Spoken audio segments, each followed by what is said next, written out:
Hey girlies, welcome back to my YouTube video. Stop eating the plastic! So for today's video, I'm going to talk about how I do my blind date with book bundles and how I get them, where I find the books, how it like all comes together, what comes in them. So it's basically how I do mine, because I know if you're on TikTok and you're on Book Talk, you have seen so many different versions of blind date with the books and blend it with the book bundles. They're everywhere. Everybody does it differently, and that's like the great thing about the book space is you can do it so many different ways and it not feel competitive. For example, I know a personal blind date with a book person here. I'm actually friends with her. Her business is Wild Pages & Co, and she also does blind date with the book bundles, but we both do them so differently that like we're competing with each other but not. She gets wholesale books, but they're like the slightly damaged ones, and then mine are completely secondhand. So we're like completely different from the baseline, plus we're different with how we design it. So in all reality, like there's so many ways you can do these. Like you could start your own and do it your own creative way, and nobody's is gonna look the same. And I think that's the beauty of it. Starting off with where I get my books. So my books generally come from our local recycle center. Now I will say mostly because I don't know how often they're getting new books, so sometimes I can be going in, and if I go in a week later, I'm most likely not going to see very many new ones. So most of the time I will go in there. They recently set up like this library upstairs. It was downstairs as well, but now they've shifted everything upstairs with bookshelves. Everything is super organized. And I'll pop in there and I'll get a whole box, like a whole cardboard box. They're technically $2 a box, but I give them $5. Now when I'm looking for books though, I cannot use the books that are the compressed like small versions, because those will not fit a bubble mailer, and they're just it's not the right shape. So I have to do like a regular paperback size. I cannot do hardbacks because the paper that I use, specifically this paper, this is the new paper that I use from Amazon, and it's really thin and very easy to rip. So if I have like hardback covers, they're most likely going to rip on the corners. However, this is the paper that I started out with. It's like one of those rolls that you get at like schools or like offices where you have like the big rolls of paper. I was using these. This is just some like extra stuff I had left over. I had ran out of my new stuff, and I was like, I need to finish this off. It's so hard to fold. Like it is like very difficult, and I have to use packing tape, not Scotch tape, which I can use with the other one. I have to use packing tape. So much more annoying. When I'm looking, sometimes I'm only skimming the backs. I don't really read, especially if I'm in a rush. I definitely judge a book by its cover, which is literally the opposite point of a blind date with a book bundle. You're not supposed to be judging it by a cover, but I quite literally do. I'll like skim the back, but I don't really have time to read the back of 30 books, which is generally about the amount that I leave if I'm going to the recycle center. Now, when I get home, I go through the steps, and I will eventually go on Goodreads and like look at all the whatever. I'll explain that, but that's when I like get more in depth of like what the book is. So I've definitely bought memoirs, not realizing it was a memoir because the cover was really like cartoony, like a cartoon romance. Yeah, they eventually sold, but you know, memoirs are not everybody's cup of tea. So that's generally where I get most of my books. If not, I have friends who maybe have extra books that they'll donate to me and in exchange for store credit or like a discount code. I will also get it from books from my family.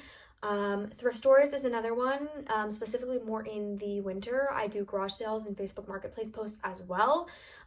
Depending on the price line, obviously I have to have a certain price range in order to keep my books at the same price without inflating it.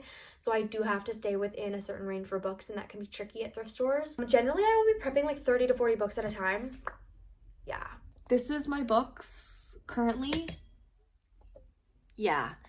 There's a lot. Now we know where I'm getting my books, so we're just gonna go like through the step-by-step process. I won't do like the wrapping of it because I don't have one as an example, but if you're wanting a how-to tutorial of how to wrap a book like this, comment down below and I will film like a short, very thorough version of how you can do this. There are many other ways you can wrap a book. You can do a basic like present where you just do the top and the bottom, but this helps you have like little sleeve pockets, which are super nice when you're stuffing things in there. So I wrap my book with the brown paper that I get from Amazon. And then the color constriction tabs is actually what I use to define books differently and make sure that I know which book is which. So I will take like a plain book and I will cut out a bunch of construction tabs, which I actually get from a used craft store. I'm technically spending more money than I would at a retail store, but I don't want to be buying a whole pack, like a thick pack at Michael's, when I'm getting 6 of the same paper, when I only want to use 1 strip. Do this because they have literally piece by piece of paper where I can select the designs that I want and take that. And so I just cut a strip and I tape it around. These are all secondhand. And I will color coordinate that. If you saw, like, there are different color coordinations. I will also try to color coordinate this with the cover of the book. So like obviously you won't know that unless you get the book and then you can look and be like, oh, that's like, that blends in. Now with that, they also get 5 annotation tabs. I ordered these off Amazon and I cut them in half and then I color coordinate them according to the book itself. Usually I have them wrapped at this point, so the color coordinating is going off of this, but sometimes it is the book itself, depending on if I get them cut and done before I wrap or after I wrap. It really just depends. It also comes with a highlighter. Now I get my highlighters from different brands because the one I got originally, I don't think they make it anymore, or it's like been currently unavailable for a hot minute. So I use Mr. Pen markers currently. It's a little bit more expensive and I have to order them consistently.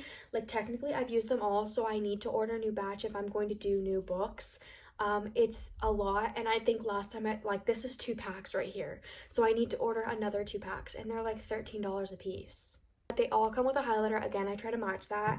And then they come with 3 stickers. Obviously I get my stickers off Amazon. One day I'd maybe hope to like partner with like some kind of sticker designer who does bookish stickers, because that would be fun, partnering with other like local brands.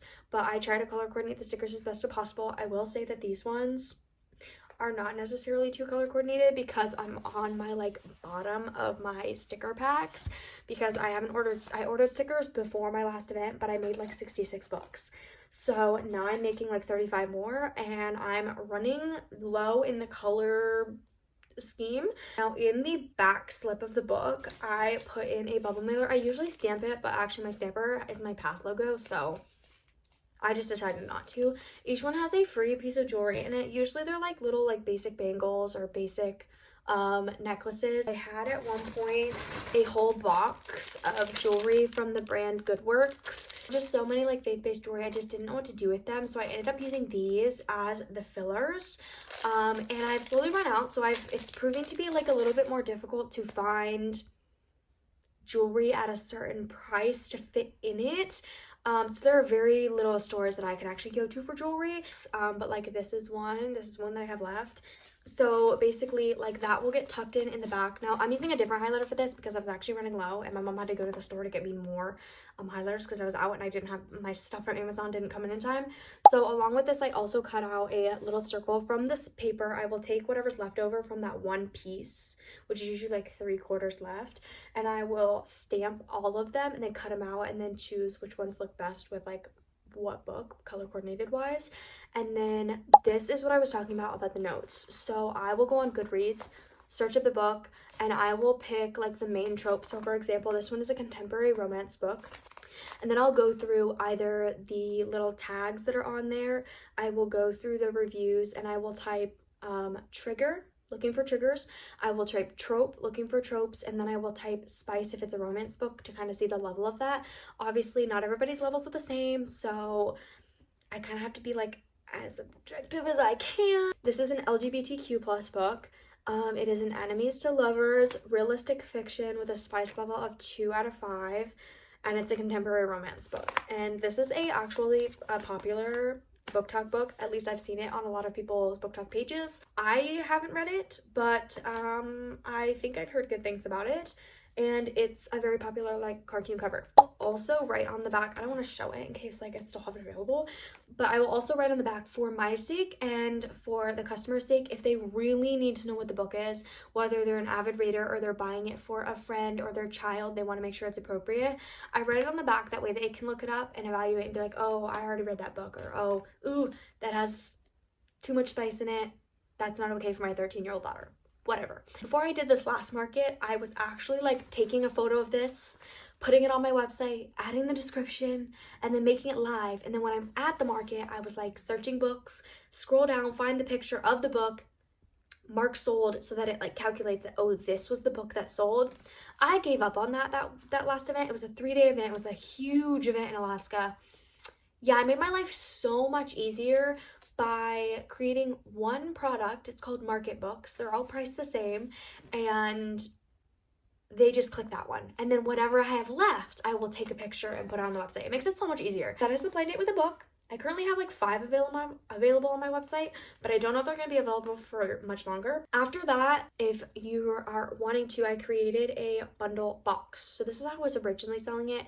I wasn't selling it as a book itself, but I started doing that because not everybody was interested in the whole box bundle experience at events, and it just made my inventory like help me make a little bit more in sales if I sold the book separately. So this is what the blind date with a book box looks like. It comes with the book itself, all of the stuff in the book, and then it also comes with a mug that is either fitting to the season, if it's like a Christmas theme or Halloween, or it fits to this color scheme of your book vibe, whatever. It also comes with either a like lightweight sweater or a pair of pajamas. This obviously is written on the website if you select your size. Otherwise in person, sometimes I will do like build a whole box in person. It really depends on the event. I did it on the Sunday of my last event, and I sold about 2. I probably sold about 15 books. So in comparison, it just doesn't do as well, but they're perfect for gifts if you're giving like a birthday gift or a holiday gift for a book lover and you don't want to like have to struggle what to find. Blind date with a book bundles are where it's at. So that is kind of how I make them. The books, the mugs, and the clothing items are all sourced secondhand around the valley. That's definitely all that goes into a blind date with a book bundle. If you're wanting a more in-depth video of how to fold the book and wrap it up in paper, I am more than willing to show you. I definitely struggled for the first like round of books I made. I definitely cried.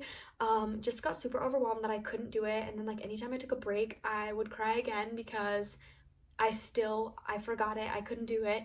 So it takes a minute to get your fingers used to it, but it's super fun and they make great gifts and you can create it in any way possible. If you go on TikTok or on Pinterest and literally just search up blind date with the books, you will find so many different ways to do it, whether you're adding twine or you're adding lace, or maybe you're giving little tea bags or notepads, or you're doing like the little magnet bookmarks. There are so many things you can add. I've seen for boxes, add candles, socks, tote bags, whatever.